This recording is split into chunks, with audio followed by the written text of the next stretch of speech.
ताज्या आणि सुपरफास्ट बातम्या पाहण्यासाठी स्वराज्य न्यूज मराठीला सबस्क्राईब करा आणि बेल बटन प्रेस करा. महानगरपालिकेच्या स्थायी समितीचं आज बजेट झालं आणि या बजेटमध्ये आयुक्तांनी जे आकडे प्रशासनाने सुचवले होते त्याच्यामध्ये स्थायी समिती सभापती त्यांनी प्रचंड असा मोठा बदल केला आणि त्या बदलामुळं आज सोलापूर शहरात आयुक्तांना जे काय उपाययोजना सुधारित काम करण्याचं आहे त्याच्यामध्ये मोठी अशी तफावत आहे.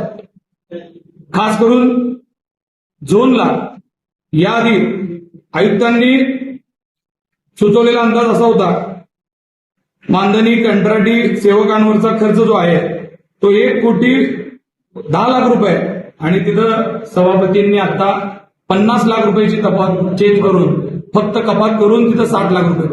मी आयुक्तांना आता समक्ष विचारलं की एवढी मोठी तफावत जर झाली, हे एका झोनचं उदाहरण देतोय, असे 8 झोन आहेत आणि त्याच्यामधली जी काय फक्त कामगारांच्या बाबतीतली एवढी 50 लाख रुपये तरतूद जर कम झाली तर तुम्ही सभागृहात काम करू शकणार आहेत का नगरसेवकांचं?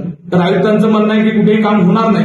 तरी सुद्धा आयुक्तांनी सुचवलेल्या या अशा आकड्यांमधला हा तुम्हाला सांगितलेला एक आकडा आहे.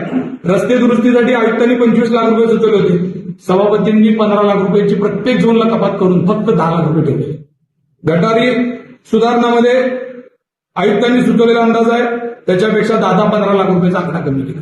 मग प्रत्येक झोनला जर एवढ्या मोठ्या रकमा कमी झाल्या आणि त्या रकमा आयुक्तांनी सुचवलेल्या भांडवली कामातल्या ज्या रकमा आहेत, ती जी रक्कम आहे ती आहे 31 करोड रुपये आयुक्तांनी भांडवली सदस्यांसाठी सुचवले होते.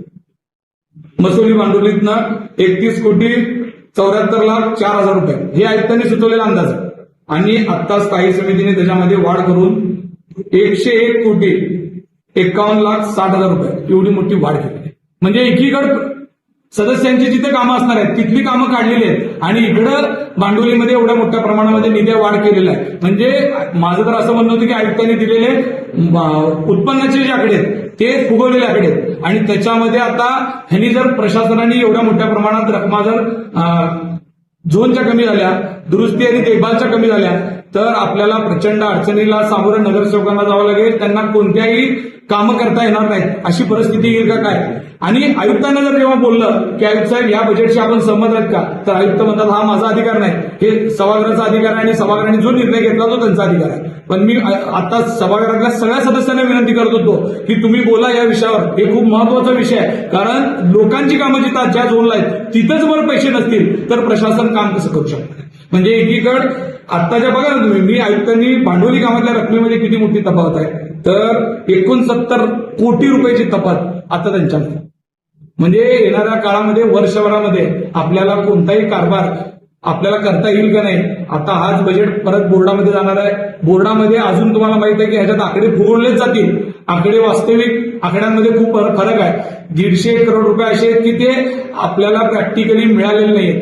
तरी सुद्धा आयुक्तांनी कॅरी फॉरवर्ड करत दरवर्षी आपण घेतो तसंच घेत आलेले आहेत आणि आज येताना असंच वाटतं की आज ते येतील. अहो गेली कित्येक वर्ष झाले ते पैसे वसूल झालेले आहेत आणि तुम्ही त्याला आधारित धरून जर एवढे मोठे आकडे फुगून बजेट करणार असाल तर हे बजेट म्हणजे सोलापूरकरांची दिशाभूल होतीये का काय अशी परिस्थिती आहे. सोलापूर महानगरपालिकेतून येणाऱ्या काळात फक्त कर्मचाऱ्यांच्या पगारी होतील का काय एवढीच परिस्थिती आहे. बाकी विकास कामाला पूर्ण मूलपाठी मिळणार आहे अशी परिस्थिती आहे.